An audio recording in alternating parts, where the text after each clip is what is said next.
Geurea Zaratagoko kulturak, komunitate arrotzak, urruneko etnia eta arrazak, ez ezaguna, kanpokoa ezagutzeko tresna bikaina da literatura.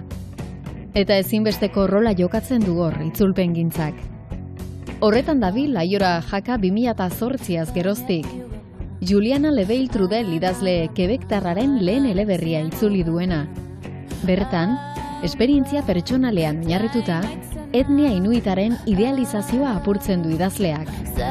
Donostiako paseo berri honetatik itsasoaren beste aldera joango bagina, ia lerro zuzena eginez, nun abikera iritsiko ginateke. Faltan botatzen dituzu inuitak? Bai, batzutan gogoratzen ez beraiekin, itsasoa ikustean eta batez ere orain udazken garai honetan, antzarak hasten direnean iparraldetik hegoaldera jaisten eta bai, gogoratzen naiz haiekin.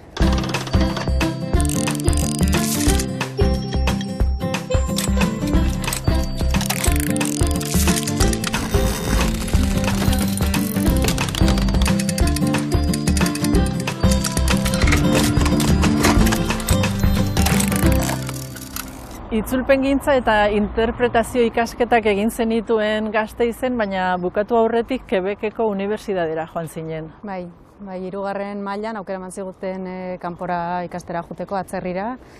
Eta justu urte hartan jarri zuten lehen aldiz akordioa edo intzuten Quebeceko Laval unibertsitatearekin, eta oso ondo jarri ziguten ura. Eta animatu nintzen, eta 3. maila egin nuenan, eta gero 4. aitera itzuli nintzen Gasteiza. Eta behin honea etorrita eta ikasketak amaituta, berriz atzerrira joan zinen, kasu honetan irakurle bezala lan egitera edo klaseak ematera. Bai, jo nintzen orduan Inglaterrara, Birmingham unibertsitatera. Behar zuten norbait euskerako oso ordu gutxi, baina euskerako klase batzuk ematera, eta gaztelaniare, hispanikas departamentoa. Bi urte manituen. Doktore tesia EHUn egin zenuen, Sarrionandiaren itzulpengintzaren inguruan. Zeuk ere itzulpengintza sorkuntza lana delaren iritzikoa zara? Bai, Sarrionandiak hori itxaten zuen ez, itzultzea bir sortzea dela, eta orduan itzultzailea ere badela sortzaile bat. Eta bai, noski bat egiten dut horrekin, noski testu bat dugu eta nola baiteko fideltasun edo mantendu behar da, testu hori erreproduzitu behar da, baina erreprodukzio horretan norbera jarri behar du beretik eta argi dago itzultzaile bakoitza bere modura itzultzen dula testua. Bai. Inuiten komunitatea ardatz duen eleberriaz hitz egingo dugu, eta ondarrean baina han eurekin haurtzaroa bizitako persona oso gertuko bat gehituko zaigu solasaldira. Bai, nire bikotekidea gonbidatuko dugu gero etortzera, bera txikitan han bizi izan zelako iparraldean, 6 urte eman zituen inuiten komunitateetan bizitzen. Ire gorpua uretan eta aire espirituan non nahi, itsasoan, tundran, uda artikoko zeru sekula ez beltzean. Dantza adi eba, dantza adi. Itzuli dituzun liburuen artean Aiora batzuk enkarguz itzuliko zenituen eta beste batzuk zeure erabakiz. Hori izan da eleberri honen kasua? Bai. Han inuitekin pasatzen bizitzen emanun urte bete eta han ezagutu nun liburu honen autorea, Juliana. Eta hola ezagutu nun bere liburua, irakurri eta orduan gogoa sartu zitzetan itzultzeko, bera hasi zitzetan egia esan zirika itzultzaile nintzela jakitean, nire liburua itzuliko ez orduan euskerara eta txantxetan, baina nik irakurri nun eta asko gustatzen zitzaidan eta hola bota nun proposamena txalapartako garaziri eta berari gustatu eta hola eta zan bai. Eta zer da liburua itzultzera eraman zintuena? Hori, nikan bizi izan, urte bete bizi izan nintzenan inuiten artean eta gero liburu hau irakurri nunean, hemen ikusi nituen islatuta, bertan bizi izan dako gauza pila bat, ez? Hango errealitatea, realitate gordina, polita eta gordina aldi berean, eta bestetik bertakoa ez dan baten ikuspegia. Juliana Quebectarra da, Quebeceko txuria, zibilizazio mendebaldarreko biztanle bat, ni bezala, eta berak bere begiekin eta bere esperientziatik nola kontatzen duen hori, hor sentitu nintzen baita identifikatua autorearekin, eta bai, sartu zitzaidan gogoa itzultzeko, saiakera hori egiteko, hau euskeraz eman daiteke, askotan lagunek ere galdetzen zidaten, ez? Nolakoa da horko bizimodua, inuitak eta iparraldeko leku hori nolakoa da, eta esan nuen, liburu honetan oso ondo kontatuta dago hori, eta horrek eraman ninduen behar bada itzultzera. Irakorriko dute euskeraz eta jakingo dute ze bizi izan deten hemen. Euren kultura ezagutzeak lana erreztu egin zizun? Bai. Kontatzen diren gauza asko edo antzekoak bizi izan ditu nik han bertan, eta ikustea bertatik bertara nolakoa da mundua, nolakoa da paisaia, oso modu poetikoan azaltzen da hango paisaia, hango tundra, amaigabea, hango txuritasuna, eta bai, hori dena bertan hango hotza, hori bizi izanak bai laguntzen du, hobeto sartzen liburuan bai. Esan duzu Juliana Lebeye Trudel dela eleberri honen egilea, bere lehendabiziko liburua da, eta Nunavik inuiten komunitatean kokatu du, eta bere istorio propio batetikan abiatu da kontakizunean. Bai, bera ibili zen udatan joaten zen Saluit izeneko herrixka honetara, umeekin aktibitateak antolatzera, umeek udan ez dute eskolarik eta askotan egoten dira zer egin ez dakitela. Eta orduan bera joaten zen hango organismo batekin umentzat jarduerak antolatzera, umeak eramatera mendira, ekaiaken ibiltzera, holako aktibitateak egitera. Eta hola pasa zituen hainbat urte, udaro joaten, eta gero nik ezagutu nunean egiten zuen beste organismo batentzat ibiltzen zen komunitatez komunitate, holako begiraleak urte osoa pasatzen zutenakan, udazken negu eta udaberrian pasatzen zutenak, eta haiek koordinatzen edo, ibiltzen zen herrixka batetik bestera. Eta Nikola ezagutu nun, ni Kutxuarapik izeneko herrian bizi nintzen, eta Juliana ibiltzen zen herriz herri. Eta orduan gure herrira etortzen zenean, gure etxean egoten zen, eta nola ezagutu nun. Antzarren antzera, bera ere iparraldera igotzen da udan, Saluitera, eta neguan hegoaldera jetxi, eta egileak egin duena da kontatu inuiten komunitatearen bizitza eta errealitatea modu poetikoan eta era berean oso gordinean. Bai, oso modu poetikoan deskribatzen du iparraldeko paisaia, tundra, hango bizimodua, miresmen handia die inuitei, nola lortu duten bizirautea hainbeste mendez, holako lurralde hotz eta zail batean, baliabide gutxirekin. Miresmen handia die, nola lortu duten gaur arte irautea eta nola bizi diren oraindik gaur egun, beren hizkuntza nola mantentzen duten, eta orduan hori guztia kontatzen du poetikotasun handiz. Baina aldi berean konturatzen da gaur egungo egoera oso latza dela, bizi dira oso egoera miserablean, pobrezia handia dago, alkoholismoa, drogarazoak, abusoak, tratu txarra denetati dago, hegoalderekiko menpekotasun izugarria. Eta orduan hori guztia kontatzen du haserre. Oso modu kritikoan, autokritikoan, zen berak noski hegoaldetik dator, eta mendebaldeko zibilizazioaren parte da, eta konturatzen da bere gobernuak nolako kalteak eraren dizkion inuiten herriari. Orduan, nahasten zaizkio hor batetik miresmena eta bestetik haserrea, kritika, eta baina horretan dauka merituan erostez liburuak lortu delako uztartzea miresmen eta poetikotasun hori eta iparraldearen edertasuna, baina modu gordin eta latzean kontatua.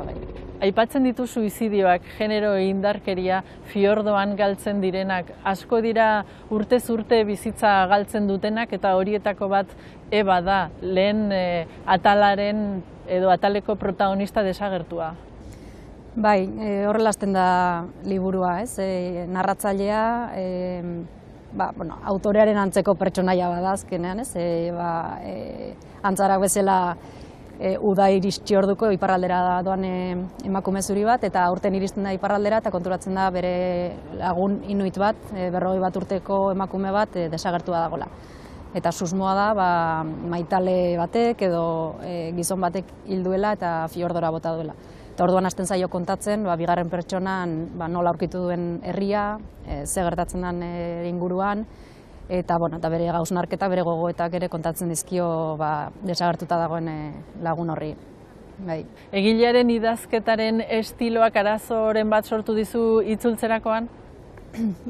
Justu bigarren pertsonaren erabilera horrek, nik liburu irakurri nuen oso gustorat, pentsatu gabe itzuli beharko ote nuen gerora. Eta orduan banekin bigarren pertsona kontatzen zela, lehenengo zatia Ebari, eta bigarren zatia berriz kontatzen dio Ebaren seme Ilaiari. Eta hor pentsatzen nuna bigarren pertsona, eta gainera lehenengo zati osoa bi emakumeren artekoa Ika erabiliko dut, eta Itanoa sartuko dut, eta bi emakumeen artean Noka erabiliko dut, eta indartzeko baitere olako gertutasun hori, eta hasi nintzen itzultzen gustora, ondo, Ika ingo dio, baina Ikak hori eskatzen du Itanoaren erabilera, orduan askotan hirugarren pertsonan kontatzen ditunean herriko beste pertsonaien bizitzak eta hor zer egin, Itanoz jarraitu liburu osoa Itanoz. Eta horre oso behartu iritzitzen batzutan, iritzitzen ez zitzaiola betiari Eba horri. Gauza batzuk kontatzen ditu, inuitek badakizkitenak aspalditik, kontatzen dizkigu guri, gehiago, txuri hoi, kanpotik begiratzen dugun hoi. Eta orduan pasarte horietan pasan nintzen berriro lokutibo neutrora edo, baina salto hori nik erabaki behar nun noiz egin, noiz pasa Ikatik neutrora, eta noiz pasa neutrotik Ikara berriro, noiz ari zaio zuzenean bigarren pertsonan lagunari, eta noiz ari zaigu guri. Eta hori noski, frantsesezko jatorrizkoan ez da hain argia dirazten, ez dalako erabiltzen bigarren pertsonak, bigarren pertsona da, punto, baina hirugarren pertsona zitze egitean ez da erabili behar lokutiborik. Orduan horrek bai eman ditolako batzutan zalantza ere, baina ez da irakurleek esango dute nola gelditzen den, baina bai bigarren pertsona denean Ika erabili dut. Nire gomendioa gazteentzat izango da. Patxi Zubizarretaren Eztia eta Ospina liburua. Naiz eta edozeinentzat irakurtzeko egokia eta polita izan. Aspaldi idatzitako kontakizun bat den arren, gaurkotasuna galdu ez duen gai bat ekartzen digu Patxik gaur kontan askotan egin duen bezala. Afrikatik Frantziara bizi berri baten bila joan nahi dut gazte baten bizitza kontatzen digu. Eta gainera interesgarria iruditu zait, zeren istorioa hiru ikuspuntu desberdinetatik jasotzeko aukera daukagu. Eta horrek osotasun bat ematen dio. Liburuan badaude pasarte batzuk ingeleraz daudenak idatzita edo inuiteraz. Originalean ere horrela zegoen? Bai, nazten dira hor gutxienez 3 hizkuntza. Autoreak frantsesez idazten du, liburua frantsesez dago idatzita, baina berez Nunavikeko hizkuntza nagusiak dira inuitera batetik eta inglesa bestetik. Inuitera da inuiten hizkuntza nagusia, ia denek egiten dute inuiteraz, baina inglesa da bigarren hizkuntza eta inuitak ez direnek inglesez egiten dute. Eta inuit guztiek ere inglesez egiten dute gaur egun, eskolan gainera 3. mailatik aurrera hasten dira inglesa ikasten, eta esan dezakegu elebidunak direla, inuit guztiak direla elebidunak gehiago gutxio, zaharren artean berba da egongo da inglesa oso ondo menderatzen ez dunik, baina gazteak elebiduna dira. Eta orduan inglesa da lingua franca edo komunikazio hizkuntza, badaude frankofonoak ere, baina frankofono guztiak inglesez egiten dute. Orduan nazten dira eta erakutsi nahi izan du pixka bat hori, inglesezko espresioak askotan frankofonoek ere erabiltzen dutelako inglesa. Eta gero inuiterazko hitzak sartzen ditu berak ere, bai. Esan daiteke galtzen ari dela inuitera euren lurraldean? Bai, oraindik ere izango da berbada Kanadako hizkuntzen artean hiztun gehien mantentzea lortu duen hizkuntza edo bintza proportzioan uste Kanadako inuiten 80%tik gora inuit hiztunak direla.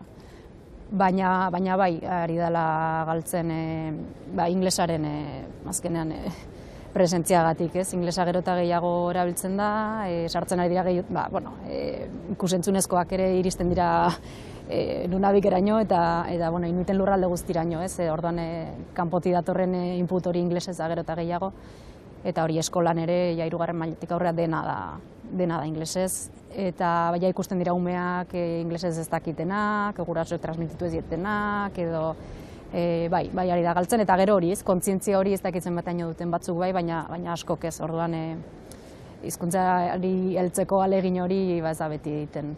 Zein da haien literaturaren egoera? Literatura idatzia ez da apenas dagoen ezer. Gehiago izan da literatura ahozko literatura, ipuinak, kontakizunak, historioak, horrela ahoz hau pasa direnak, beste herri askotan bezala. Idazketa honen artean sartu zen uste, 20. mendearen hasieran edo 19. mendearen bukaeran, misiolariak eta apaizak eta juten zirenean haiek evangelizatzera edo, asmatu zuten idazkera silabikoa, inuitera transkribatzeko edo ordura artetzan idazten inuitera, eta asmatu zuten sistema bat, berez hartu zuten krientzat, hango beste Kanadako herri autoktono batentzat erabilitako sistema, baina hartu zuten eta inuitera transkribatzeko erabili. Eta kuriosoa da, inuitek bere ganatu zuten azkenean idazketa hori, eta badakigu askok eskutitzak, berein artean eskutitzak idazteko eta erabili izan zutela. Eta gero gurasoek seme-alabei irakasten zieten, eta hori 20. mendearen hasieran edo.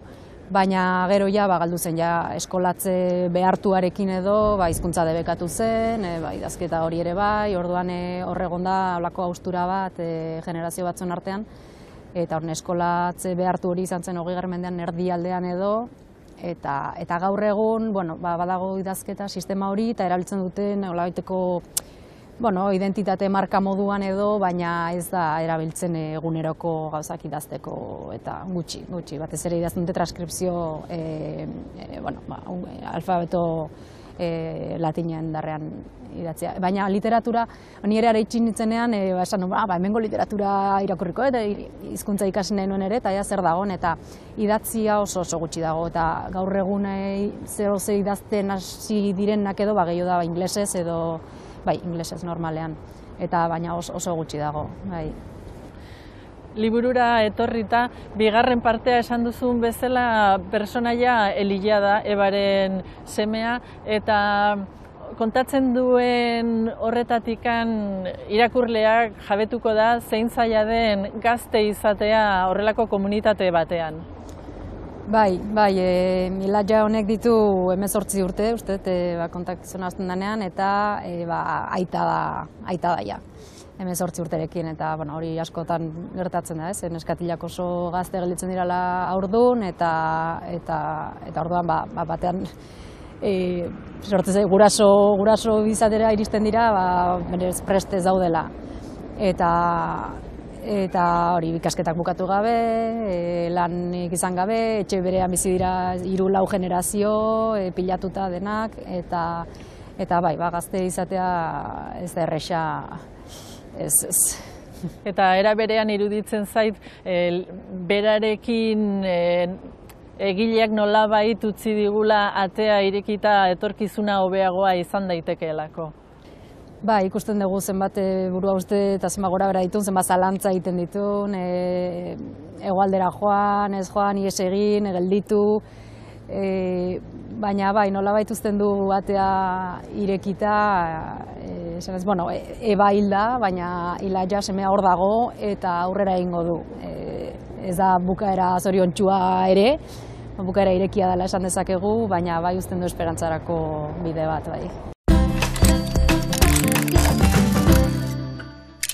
Antropologia del cuerpo edo gorputzaren antropologia Mariluz Estebanena.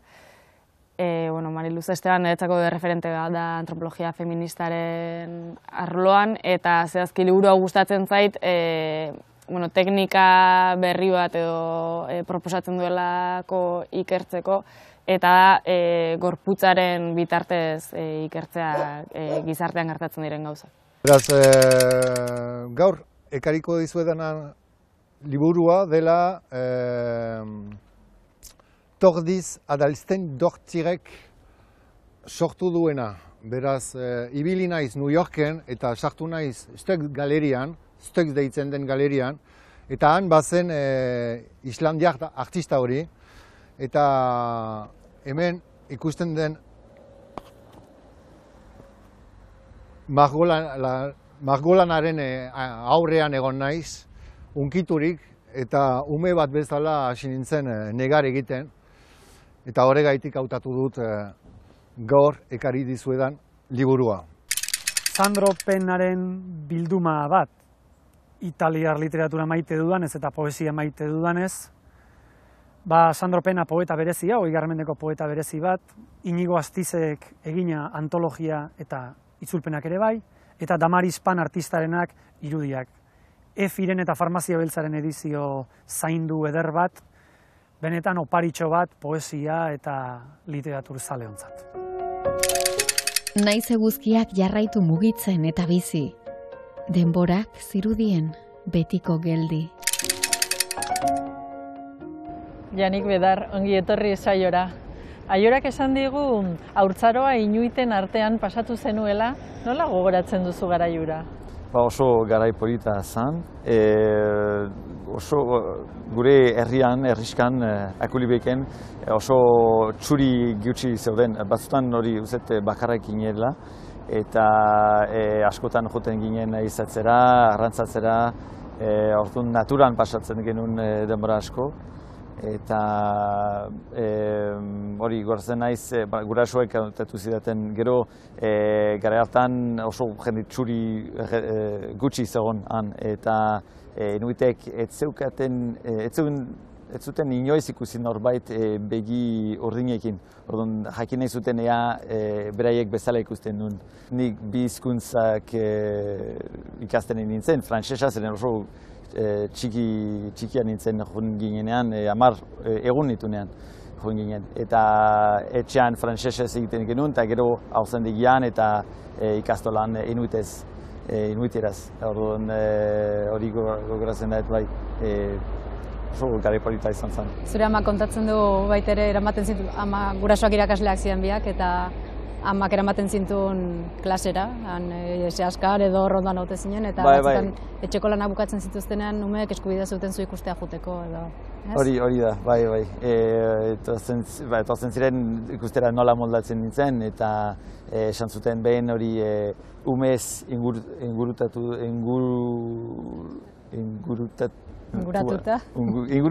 nengoen, mai baten gainean zutik, eta zerbait esan duen inuiteraz, eta denak hasi ziren txaloka. Horlako gauzak gogoratzen ditut, bai.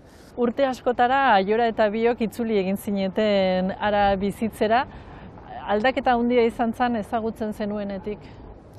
Bai, uzet baietz. Adibidez, nire garaian, txikitan, gurasoek inuitera desente ikasi zuten. Ikasi behar zuten, nire aitak ez zekien inglesez ondo, eta inuitaren bizitza inuiteraz egiten zen.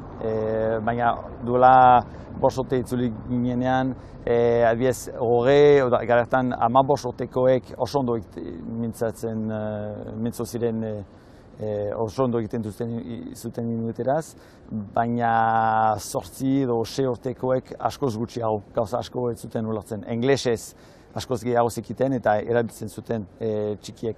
Eta nire garaian joten ziren helduek ikasten zuten inuitera desente. Eta orain usteet ez dela beharrezkoa. Jende askok ematen ditu 20-30 urte, mendebaldekoek, ikasi gabe. Gero gara hartan lurreko motorak zeuden, orain ere, bai, baina gara hartan hori zen ibilgailu bakarra. Duela 35 urte. Orain kotxeak dauzkate, furgoneta, kamioiak, eta kontsumismo mundu hori iritsi zaie, iruditzen zait.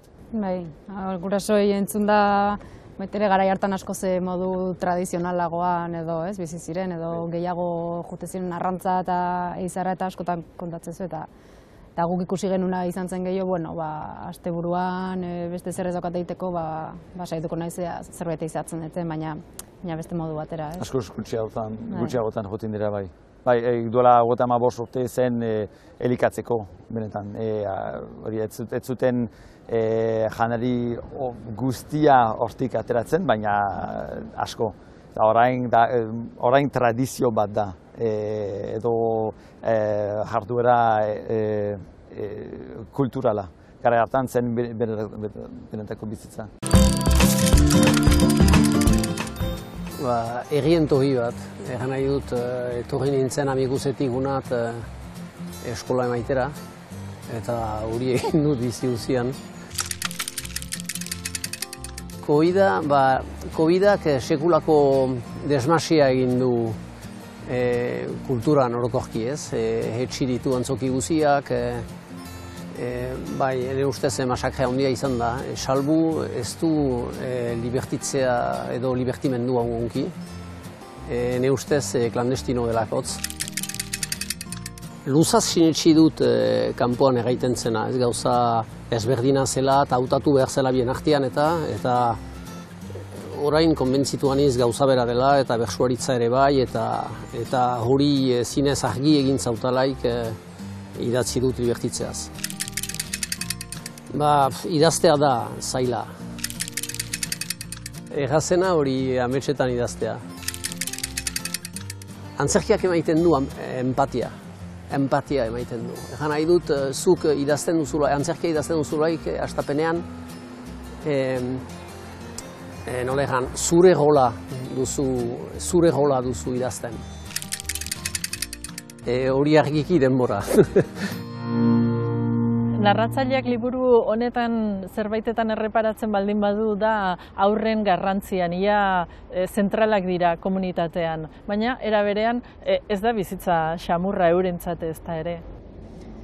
Ez, umeak, kontua da, hori, nola dauden gurasoak, ez, edo ume horiek ze nolako familiatan jaiota hasi diren, denetatik dago noski, baina hori, ume asko ikusten dira kalean, liburuan aipatzen da, eta guk ere ikusten genuen hori, eta umeak atzetik jarraitzen ziguten batzutan etxera jo, eta sartu netik ez gure etxean, eta, bueno, eta sartzen ziren batzutan gure etxea, gero ezin atera, eta baina zure amak badakin zauden ez, berdin da, ibiltzen dira, hori, herrian, eta baten etxera, besten etxera, kalean, etxeratzeko ordurik, hori ere aldatu da, garai batean zure gurasoek kontatzen zuten hori, irratira deitzen zutela, ez? Batzutan, esanez, irratira, nire alaba etxean daukanak, mesedez, bialtzeko etxera, eta irrati zabaltzen zuten hori, gaur egun ja badaude telefonak, badago Facebook, badago dena, eta beste modu batzu dut, baina hala ere askatasun hori ez, dute umeek ibiltzeko nahi duten orduan, nahi duten haren etxean, nahi duten bezala,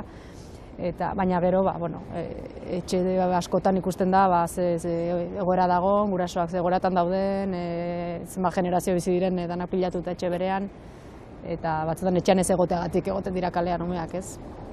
Horre, nahiko egoera tristea daude, bai. Aipatu dugu kolonizazioa, mendebaldekoek konturatzen dira noraino heltzen den kolonizazioa? Batzuk bai, baina asko ez dira konturatzen. Uste dute mendebaldean dagoen guztia ona dela eta uste dute mesede bat egiten dietela enutei haiei ematean. Adibidez, teknologia guztia, konsumismoko produktu guztiak, internet dagoan, pelikulak onak dira, baina nolako pelikulak, edo zer pelikula estatu batuetara ikusi dezakete, orduan beste hori baloreak jasotzen dituzte, baina agian ez dauzkate behar diren tresnak hori dena ulertzeko eta txarra dena baztertzeko eta ona dena onartzeko, dena onartzen dute. Eta mendebaldekoek ez dakite, uste dute dena ona dela. Zer dute inuitek hain interesantea dena gobernuarentzat?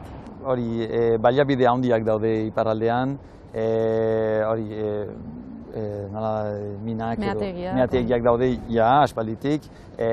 Duela berrogeita hamar urte, gobernuak eraiki zituen prentsa hidroelektrikoak, eta Quebeceko elektrizitatea, energia guztia hortik dator orain. Eta baina gaur orain klima aldaketekin lurra duela berrogeita hamar urte beti izoztuta zegoen, orain aldatu da, hortzen da. Orduan baliabide gehiago hartu daitezke orain, eta hori petrol eta lako gauzak daude lurrean. Bum! Bum! Bum! Boktuber bum!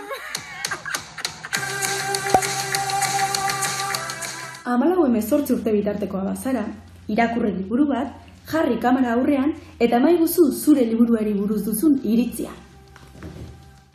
Gero ezaztu igo bideoa YouTubera eta eman izena gure lehiaketa. Azaroaren 26 baino lehen. Sari potoloak eskuratu ditzakezu. Kamera, tripodea, GoProa eta bonua liburu eta disketan gastatzeko. Eta like gehien jasotzen dituen bideoak, publikoaren saria izango du. Abentura txango bat bi lagunentzat. Aurten Instagram eta TikTok kontuak ere aktibatu ditugu. Bookstagram eta BookTok lehiaketak iritsi dira. YouTubeen azaldutako liburu berberaren post bat igo Instagramera. Edo sortu bideo labur bat liburu azalduz TikTokerako. Ondoren, bidali geure blogera. Jarraitu abildua Booktuber Boom eta izan zaitez hurrengo euskal Booktuber influencerra. Aiora, eleberri honek eragina izan aldu inuiten komunitatean? Nik ere Julianari gauza bera galdetu nion behin, ea irakurri duten inuitek, ezagutzen duen inuitik hau irakurri duenik, eta ea ze impresio nola jaso duten, zen azkenean kritika bada inuiten ganako kritika ere handia dago, eta kanpoko ikuspegi batetik deskribatzen da beren errealitatea, eta kuriosotatea nola jaso zuten, baina Julianan erantzuna izan zen, ez dula uste askok irakurri dutenik, batetik frantsesez dalako eta inuit gehienen bigarren hizkuntza inglesa da. Orduan, badago inglesera ere itzulita dago liburua, orduan aukera izango lukete inglesez irakurtzeko, baina egongo dira segurazki irakurri dutenak, baina irakurtzaletasuna ere ez dago bat ere zabaldua inuiten arte, batetik idazketa oso berria delako, lehen esan duen bezala izan da batez ere ahozko tradizio bat, eta idazketaren kultura hori ez daukate sartu bat, irakurri gutxi irakurtzen dute. Orduan, edo goizegi da oraindik ez dakit, ja badira urte batzuk, liburu atera zela, baina bainik ere jakin min hori badaukat, baina ez detoki oraindik. Eta Quebectarren artean? Quebectarren artean uste darrera, ona izan du, Janik. Arraskatsua izan da liburua, bai. Arrakasta handia izan du, han Quebecen. Eta nik uste Quebectar asko sentitu direla beti identifikatu, eta Julianarekin naiz eta berba ez ezagutu hain gertutik realitate hori, baina bai, jende bat bada kontziente. Eta hori Julianak berak esaten du, nola Quebec bezalako herri bat, zapaldua edo izan dena, jasanduna behintzat beste herri handiago baten zapalkuntza hori, minoria frankofono hori izatea Kanada anglofono batean, eta nola zapaldua sentituan herri batek nola euki ditzaken bere menpe beste hainbat herri, eta orduan nik uste Quebectar asko bai sentitu direla identifikatuta zentzu hortan Julianak egiten duen kritikarekin. 19 mandamentu hipermodernoez osatu du Inigo Martinezek pentsarazi egiten duen gogo eta sorta hau, geure munduari eta geure buruari begi berriekin begiratzen laguntzen duena. Izarak da Goizane Aizpurua idazle Debarraren estreinako eleberria. Hainbat gai lantzen dira bertan, hala nola, gorputzaren bizipena, intimitatea, rolen banaketa edota maitasuna. Euskararen aztarnak Sardinian liburua argitaratu zuen Juan Martin Elespuruk 2017an. Haren jarraipena eta osagarria da neurri batean onokoa, Italiako iparraldeari begira oraingoan. Literatura itzultzea niretza da literaturaz gozatzeko modu bat, literatura irakurtzeko eta bizitzeko modu bat esango nuke. Beti gogoratzen da, Sarrion Handiak esaten duna honen inguruan, izkiriaturik aurkitu dituanen poemak liburuari tendion sarreran esaten du itzultzailea irakurle privilegiatua dela. Irakurtzen dulako testua oso modu sakonean, iristen dela, testura hurbiltzen dela, iaia testua bera ikuitzeraino. Eta gainera gero, berak osatu behar duela irakurketa hori bere idazketa edo bere berri idazketarekin. Eta nik ere sentimen hori askotan eduki izan dut, literatura itzultzean, batez ere olako liburu eder bat itzultzean, sentitzen ez irakurle privilegiatua, aztertu behar detelako testua xe eta gainera gero nik berri idatzi behar detelako testu hori. Ordune bai, privilegio handi bat iruditzen zait olako liburuak itzuli ahal izatea, eta gainera itzulpenak eskaintzen duena da zubiak eraikitzeko aukera. Zubiak eraikitzen ditu hizkuntzen artean, kulturen artean eta pertsonen artean, hango eta hemengo pertsonen artean. Kasu honetan liburu hontako inuitak euskeraz ari dira. Entzuten ditugu inuitak euskeraz hizketan, guri euskeraz ari zaizkigu, eta hori magikoa iruditzen zait niri.